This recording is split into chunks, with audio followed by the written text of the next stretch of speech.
নমস্কার বন্ধুরা, আমি রাজর্ষি। আপনারা দেখছেন ফ্লেভার অফ নলেজ। বর্তমানে গ্লোবাল পলিটিক্সে যে কয়েকজন নেতা লিড করছেন, পুতিন তাদের মধ্যে প্রথম সারিতেই থাকবেন।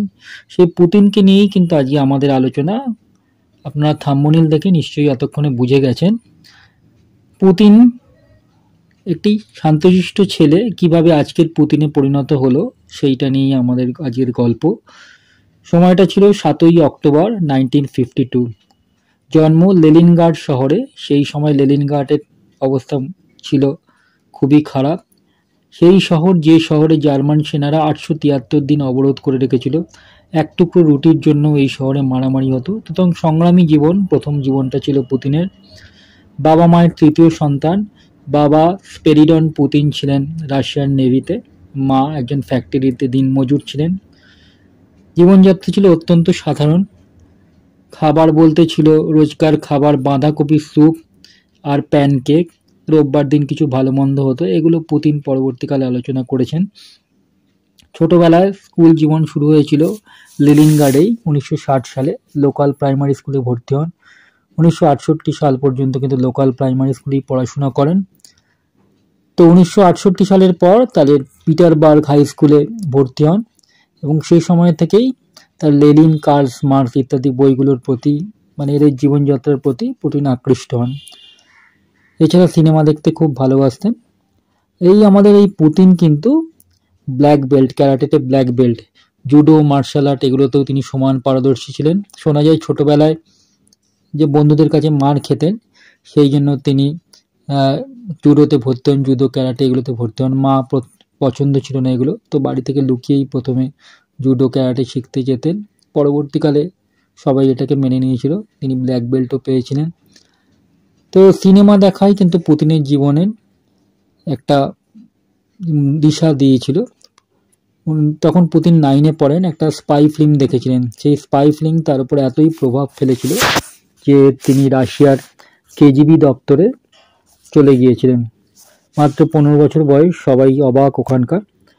বলছেন আমি পড়াশোনা করব না, আমি এখন দেশের সেবা করব। যাই হোক, সেই যাত্রায় তো সবাই তাকে বুঝিয়ে বাজিয়ে তাকে বাড়ি পাঠালো এবং পড়াশোনায় মনোনিবেশ করলেন। কিন্তু তার দিশাটা কিন্তু তখন থেকেই ঠিক হয়ে গেছিল।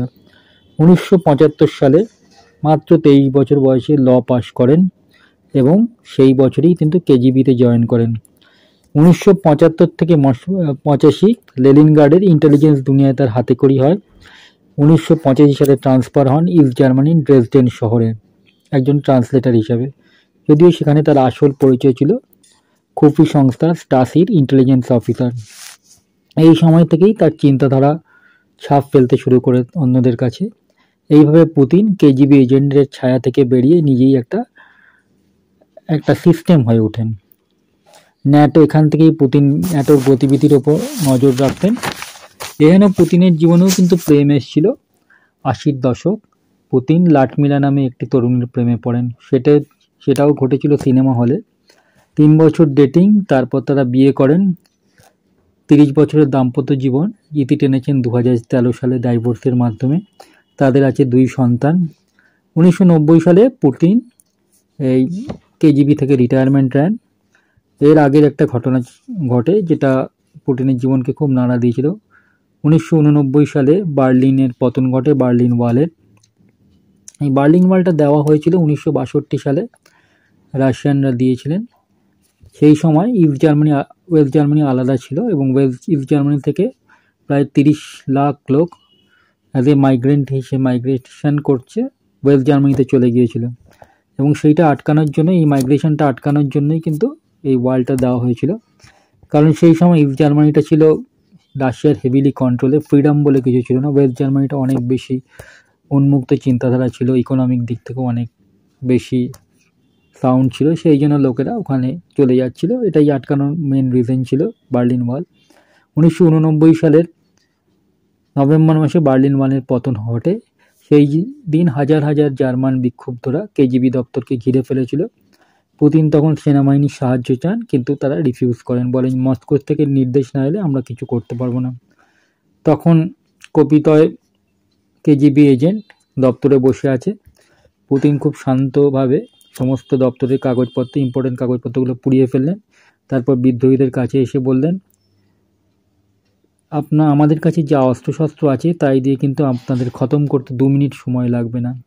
কণ্ঠস্বরটা এতই গুরুগম্ভীর, এতই তার মধ্যে ওয়েটেজ ছিল যে বিদ্রোহীরা ভয় পেয়ে যায় এবং সেখান থেকে চলে যায়। এরপর পুতিনের জনপ্রিয়তা আরও বাড়তে থাকে, কিন্তু তিনি গভীরভাবে আঘাত পান যে কেজিবির জন্য তিনি একদিন সর্বস্ব দিয়েছেন, সেই কেজিবি, সেই দেশ কিন্তু তাকে বিপদের সময় তাকে রক্ষা করলো না। পুতিন কিছুটা রাজনীতিতে যাবেন বলে মনস্থির করেন। ইতিমধ্যে 1991 সালে মিখাইল গর্বাচভ সরকারের পতন ঘটে। গর্বাচভের যে নীতি ছিল, সেই আমেরিকার প্রতি নরমপন্থী নীতি মানুষকে বিক্ষুব্ধ করেছিল, যা আফগানিস্তান নিয়েও হোঁচট খেয়েছিল রাশিয়া সেই সময়। যাই হোক, 91 সালে গর্বাচভ সরকারের পতন ঘটে, ইউএসএসআর ভেঙে 16 টুকরো হয়ে যায়। এইটা কিন্তু পুতিন গভীরভাবে আঘাত পেয়েছিল, পরবর্তীকালে তিনি সেটা স্বীকারও করেছেন। এরপর পুতিনের জীবনের অন্য মোড় শুরু হয়। তিনি 1990 সালে পুতিন কেজিবি থেকে রিটায়ারমেন্ট নিয়ে লেনিনগ্রাডে ফিরে আসেন এবং লেনিনগ্রাড স্টেট ইউনিভার্সিটিতে এক্সটার্নাল অফিসার ডিপার্টমেন্টের এক মামুলি কর্মচারী হিসেবে চাকরি নেন। কিন্তু ঈশ্বর পুতিনের জন্য অন্য কিছু লিখে রেখেছিলেন। আনাকোলি সোকচেভ, পুতিনের প্রাক্তন প্রফেসর, সেই সময় লেনিনগ্রাডের মেয়র, তিনি তার ছাত্রকে ডেপুটি মেয়রের চেয়ারে বসিয়ে দেন। এখান থেকেই পুতিনের কেরিয়ারটা শুরু হয়। এই সোকচেভ যিনি ছিলেন, তিনি পুতিনকে হাতে ধরে অনেক কিছুই শিখিয়েছিলেন 5 বছর তার রাজত্বকালে। 1976 সালে মেয়র পদের ইলেকশনে সোকচেভ হেরে যান এবং স্বাভাবিক কারণেই পুতিনেরও পদত্যাগ করতে হয় পুতিনকে। এর পরপরই মস্কো থেকে পুতিনের অফার আছে। মস্কো পুতিনকে সুযোগ করে দেয় বলা বাহুল্য। 26শে মার্চ 1997 হঠাৎই পুতিনের বরিস ইয়ালসিন দপ্তরে ডাক পড়ে। তিনি প্রেসিডেন্টের স্টাফ কমিটিতে ডেপুটি চিফ হিসাবে দায়িত্ব পান। বরিস ইয়ালসিন ছিলেন রাশিয়ার একজন ভ্রষ্ট নেতা। বিভিন্ন কথাবার্তা, তার অ্যাক্টিভিটি মানুষের কাছে তার গ্রহণযোগ্যতা দিনে দিনে হারাচ্ছিলেন। অপরদিকে পুতিনের যে কর্মকাণ্ড, পুতিনের যে সিরিয়াসনেস, এগুলোর জন্য পুতিন কিন্তু আস্তে আস্তে জনপ্রিয় হচ্ছিলেন। সেনাবাহিনীর সিকিউরিটি কাউন্সিলে তার জনপ্রিয়তা বাড়ছিল। এরপরে সিকিউরিটি কাউন্সিলে তিনি কাউন্সিলের সেক্রেটারি হিসেবে নিযুক্ত হন, যেটা ছিল রাশিয়ার হাইয়েস্ট সিভিলিয়ান পদ। এরপর পুতিনের উত্থান সম্ভব ছিল না আটকানো। 1999 সালের 9 আগস্ট রাশিয়ার প্রাইম মিনিস্টার হিসেবে পুতিন শপথ নেন। সেই বছরই ডিসেম্বর মাসে বরিস ইয়ালসিন পদত্যাগ করেন এবং পুতিন অ্যাক্টিং প্রাইম মিনিস্টার হিসেবে কার্যভার দেন। এই পুতিন রাশিয়ার 2000 সালে মার্চ মাসে রাশিয়ার নির্বাচন হয় এবং পুতিন সেখানে সর্বসম্মতিক্রমে জয়লাভ করেন। 72% ভোট পড়েছিল। তারপরে 2008 সালে পুতিন কিন্তু জনপ্রিয়তা আরও বেড়ে গিয়েছিল, 73% পুতিন ভোট পেয়েছিল। এই পুতিন, বিশ্ব রাজনীতিতে পুতিন একটা বিতর্কিত চরিত্র বলা যায়। প্রায় 25 বছর ধরে তিনি ক্ষমতায় বসে আছেন। রাশিয়ার সংবিধানকে বুড়ো আঙুল দেখিয়ে তিনি সংবিধান চেঞ্জ করেছেন। আর রাশিয়ার আগে নিয়ম ছিল 2 টার্মের বেশি কেউ প্রেসিডেন্টের চেয়ারে বসতে পারবে না। পুতিন কিন্তু এই নিয়মটা পরিবর্তন করেন। তারপর আজকে 25 বছর হয়ে গেল, পুতিন কিন্তু এখনও প্রেসিডেন্ট পদে রয়েছেন। পুতিনের জনপ্রিয়তা যে 99 সালে অত্যন্ত বেড়ে গিয়েছিল, তার পেছনে আরেকটা কারণ ছিল চেচেনের যুদ্ধ।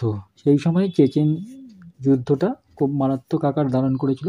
মস্কোতে একটা ইনসিডেন্ট ঘটেছিল, যেখানে একটা বম ব্লাস্টে 300 রাশিয়ান নাগরিকের মৃত্যু হয়। তারপর থেকে চেচেনের বিরুদ্ধে জনমানুষ খুব বিক্ষুব্ধ গোষ্ঠীর তৈরি হয়, জনমানুষে খুব বিক্ষুব্ধ হতে থাকে। সেই সময় পুতিন জনগণকে বলেন যে আমি এই ব্যাপারটা দেখছি এবং এর আমি শেষ দেখে ছাড়ব। পুতিন কিন্তু সেটাই করেন। যদিও এইটা নিয়ে অনেকেই অনেক কথা বলেন। এটা সেই সময় পুতিন যে চেচেনে সৈন্য পাঠিয়েছিলেন, 80,000 চেচেনকে খুব নৃশংসভাবে হত্যা করেছিলেন। শোনা যায় সেই সময় রাশিয়ার যে মিলিটারিরা গেছিলেন চেচেনে, তাদের মাথায় হেলমেটে ক্যামেরা লাগানো থাকতো। সেইটা দিয়ে পুতিন যে সেই যুদ্ধের যে রাশিয়ার যে সেনাবাহিনী যে যুদ্ধের অ্যাক্টিভিটি, সেটা জনমানুষকে প্রত্যক্ষ করেছিলেন। পুতিন তো এইভাবে পুতিন কিন্তু ওয়ার্ল্ড পলিটিক্সে অনেকবারই হস্তক্ষেপ করেছে।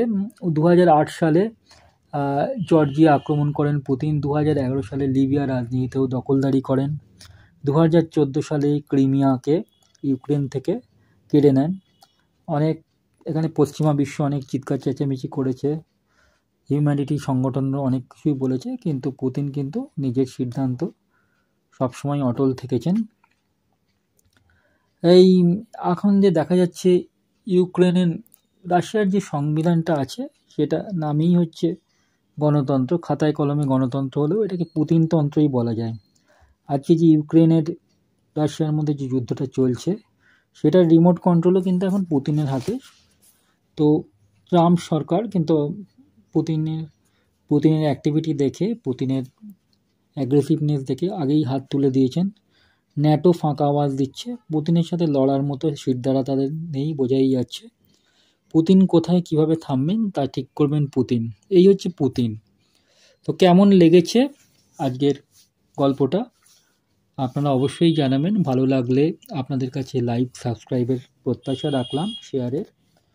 দেখা হচ্ছে নেক্সট ভিডিওতে। ভালো থাকবেন, সুস্থ থাকবেন, নমস্কার।